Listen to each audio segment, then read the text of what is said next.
Venezuelan President Nicolás Maduro condecorates several members of the Bolivarian Army for their strength and bravery. The Bolivarian Alliance for the Peoples of Our America People's Trade Treaty ALBA-TCP rejects coup attempt in progress against Colombian President Gustavo Petro. And the World Health Organization warns that at least 25% of wounded Palestinians require rehabilitation services. Hello and welcome to From the South. I'm Alejandra Garcia from teleSUR studios in Havana, Cuba. We begin with the news. Venezuelan President Nicolás Maduro decorated several members of the Bolivarian Army with a medal in honor of their strength and bravery. From the José Ábalos National Education Unit, the president highlighted that this decoration is given by the Venezuelan people that is certain that their army will never surrender. The Bolivarian leader highlighted the brave attitude of the armed forces for their actions in the face of threats and sanctions. In the event, the president referred to the hostile actions of the United States and assured they will never be able to deter the course of the Bolivarian Revolution.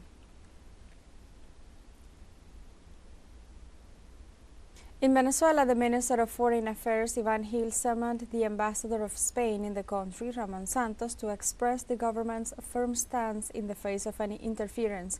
During an official communique, Gil assured the Ministry of Foreign Affairs summoned Ambassador Santos to express the strong position of the Venezuelan government, which will not allow any interference by the government of Spain in matters that are the exclusive competence of Venezuelan men and women. The Venezuelan government will adopt the necessary measures within the framework of the international law and the Bolivarian diplomacy of peace to protect its sovereignty.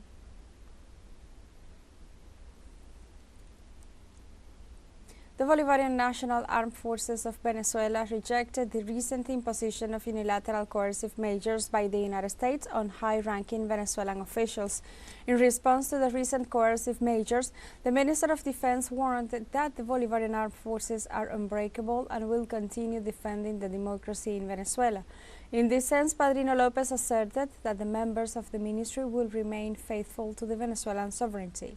The defense minister assured that the agents of the Bolivarian National Armed Forces have no price and will remain united and on alert to defend the sovereignty.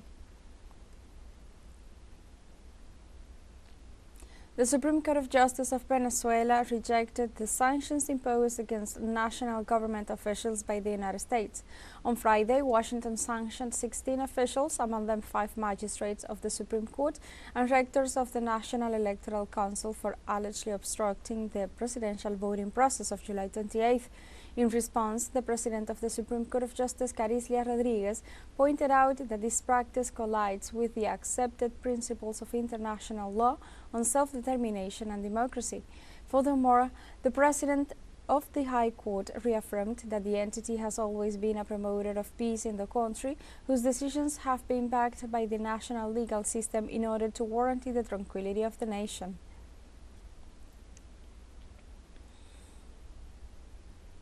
The President of the Supreme Court of Justice of Venezuela, Carislia Beatriz Rodriguez, offered statements in rejection of the sanctions imposed by the Office of Foreign Assets Control of the U.S. Treasury Department against Venezuelan individuals.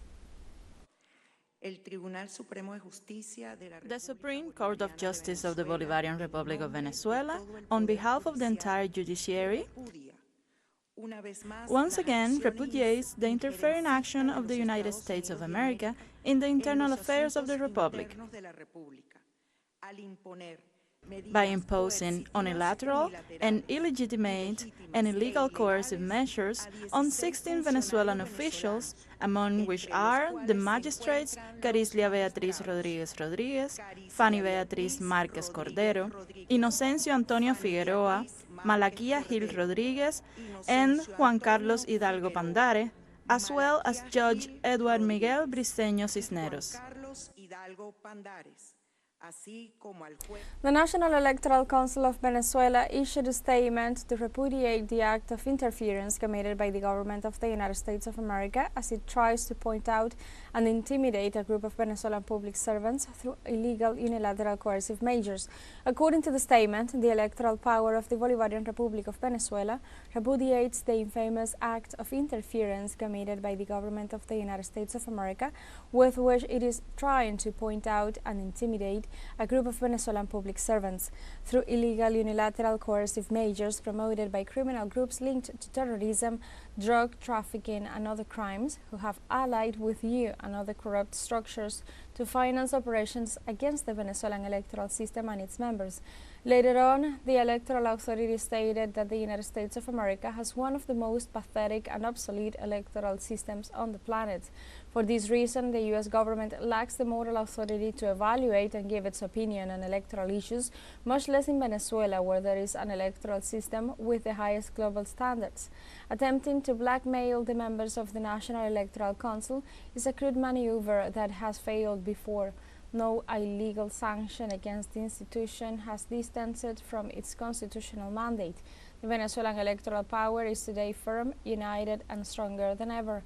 Finally, the communique ended by demanding that the government of the United States not to get involved in the internal affairs of the Venezuelan electoral power, and we urge it to dedicate itself to attend to the internal affairs of its country, and ended by reminding that Venezuela is a sovereign country that only obeys the will of the people of the Bolivarian Republic of Venezuela.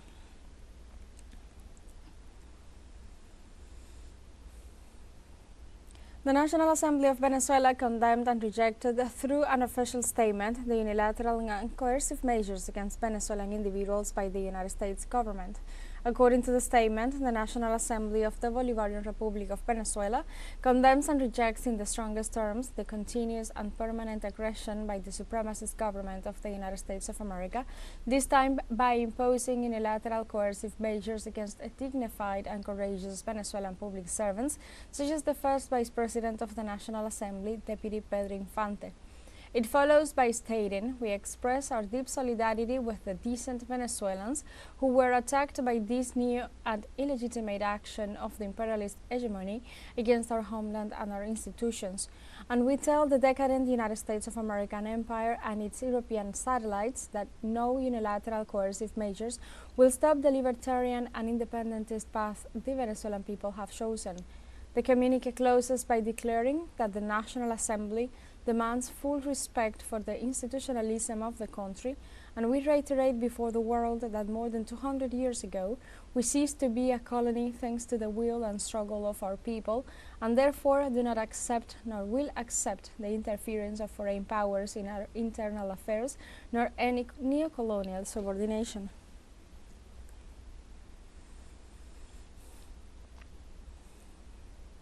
On Friday, the Bolivarian Alliance for the Peoples of Our America People's Trade Treaty, ALBA-TCP, released a statement condemning the new unilateral coercive measures imposed by the U.S. government on Venezuelan citizens.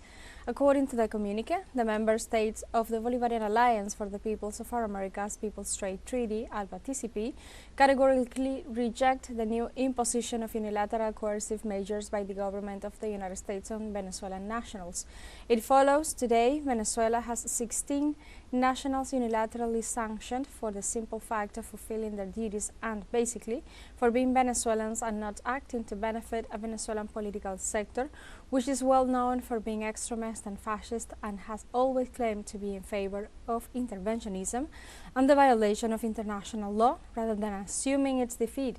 The statement emphasizes these measures not only attack the 16 sanctioned individuals, this criminal and illegal practice of the U.S. government against states that do not work in favor of its interests alters the economic and political stability of this country and the entire region.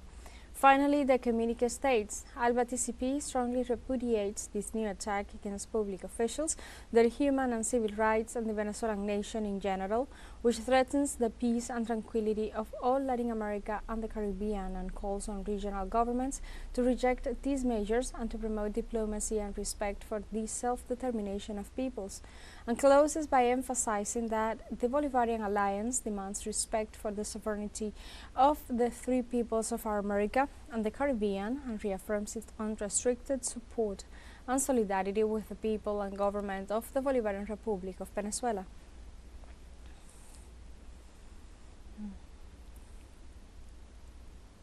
Let's take a short break, but remember you can join us on TikTok at teleSUR English, where you'll find news in different formats, news updates, and more.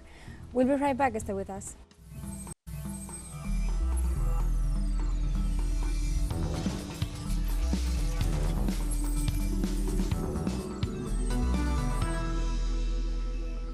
Welcome back. In Colombia, President Gustavo Petro denounced that a coup d'état is being plotted against his government. The president noted that the allegations against him are a reflection of a coup d'état that is being plotted by illegitimate administrative entities. Petro is being accused of allegedly having surpassed the expenditure ceilings in the electoral campaign that led him to office. Petro stated that the target of such claim is to remove him from power by means of an assassination or a political destitution in the next 3 months and replace him with the President of the Senate, Efraín Cepeda. In this way, he denounced that there are economic interests to produce a political process of destitution of the legitimate president of the country.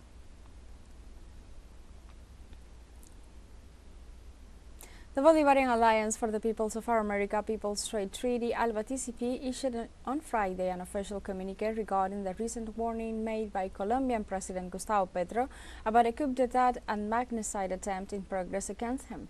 The document, read on video conference by the bloc's Secretary Jorge Arriaza, expressed the group's concern about the Colombian president's allegations and reminded that Latin America and the Caribbean have been during the present year a scenario of multiple destabilization attempts and continued attacks on the institutions of several countries and of direct threats against democratically elected political leaders. Arriaza highlighted the group's conviction that all these cases were connected, so urged the international community about a planned strategy carried out by internal and external powers that be the objective to undermine peace in the region. The text warned that the Colombian president has been the target of aggressions since he took office to prevent him from carrying out his sovereign and progressive project. The bloc's member states stressed that they will continue to follow up closely the development of these events and express their hope that the Colombian people, led by their president, will manage to neutralize these actions and guarantee peace in that country.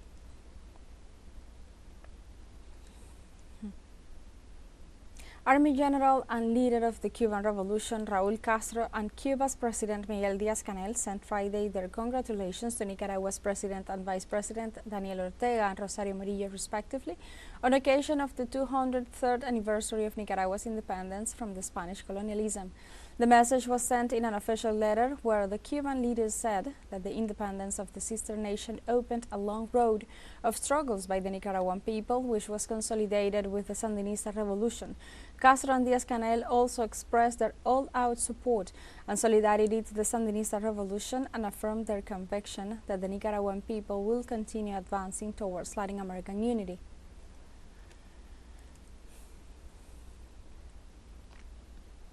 The President of Argentina, Javier Milei, faces 2 defeats after the Senate approved the university budget and rejected the decree that granted resources to the Secretariat of Intelligence.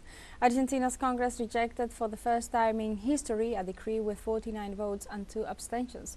Meanwhile, the university budget law was approved with 57 of the votes and includes an increase for teachers and non-teachers. In that sense, the text establishes that the executive power will have to update the amount of the operating expenses of the national universities by the Consumer Price Index. In the United States, Boeing aerospace workers go on strike after negotiations over labor demands failed.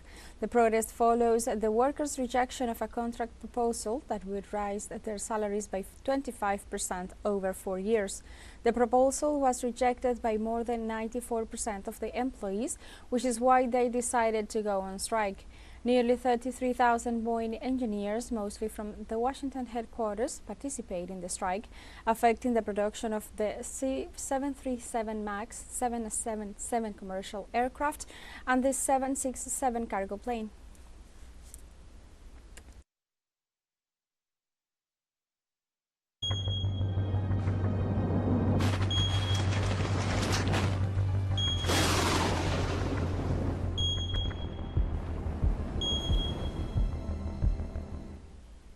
Bolivian President Luis Arce is planning actions to control the wildfires affecting the department of Santa Cruz in the eastern tropical lowlands of the country.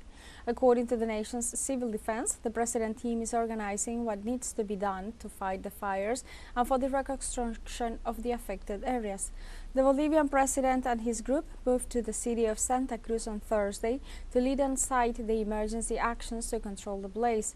Government institutions are currently resorting to cloud seeding as part of the contingency activities.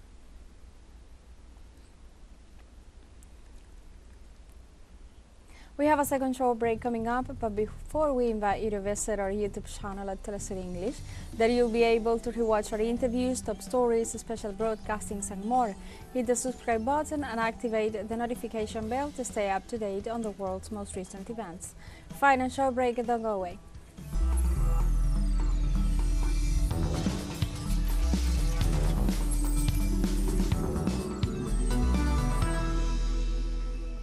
Welcome back. The government of China rejects German provocations in view of the incursion of 2 German ships through the Taiwan Strait. Chinese Foreign Ministry spokesperson Mao Ning indicated that Beijing rejects the German government's actions under the pretext of freedom of navigation. Meanwhile, the German Defense Minister Boris Pistorius pointed out that the Taiwan Strait is the shortest and safest route for German ships and indicated that they are international waters through which they will pass despite the warnings. Mao Ning assured that China respects the navigation rights of all countries according to international law, but firmly rejects actions that endanger the sovereignty of the Asian giant. The Chinese government raised the retirement age for the first time in 7 years following a declining birth rate and amid an aging workforce. The Standing Committee of the Chinese National People's Assembly indicated that the measure will take effect as of January 1, 2025 and will be implemented for 15 years. The entity indicated that the retirement age for men will be 63 years old and for women from 55 to 58 years old, depending on the work they do. It also detailed that the change in retirement will be progressive depending on the date of birth of the individuals.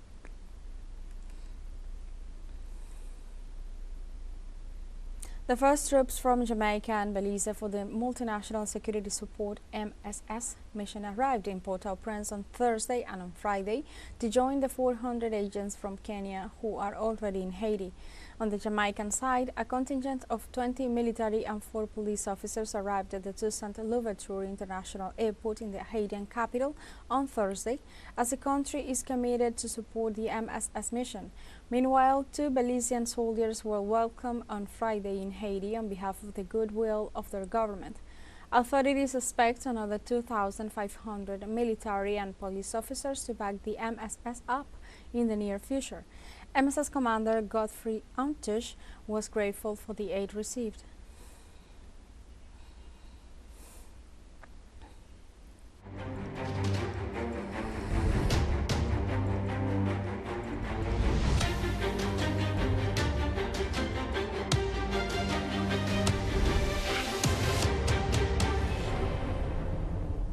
The World Health Organization warns that at least 25% of wounded Palestinians require rehabilitation services. The agency pointed out that almost 18,000 civilians have serious injuries in their limbs, while at least 4,000 have undergone amputation. It also highlighted that the number of Palestinians with traumatic brain injuries, spinal cord, and high-grade burns increased during the last days. The World Health Organization indicates that the only limb reconstruction and rehabilitation center in the Gaza Strip is located in the Nasser Hospital, which has not been functioning since last February due to the Israeli offensive.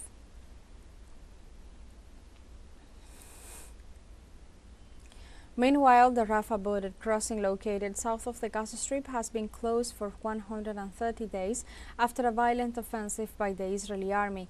The international community and several United Nations agencies demand Israel to resume transit for the entry of humanitarian aid into Gaza, as well as the transfer of wounded Palestinians. For its part, the World Food Programme denounces that almost 2 million Gazans suffer from food insecurity, while the Palestinian Ministry of Health reports that nearly 20,000 wounded and sick people in Gaza need to travel to receive medical treatment. We have come to the end of this news brief, but you can find these and many other stories on our website at telesurenglish.net and join us on social media, Facebook, X, Instagram, Telegram and TikTok. For TeleSUR English, I'm Alejandra Garcia. Thank you for watching.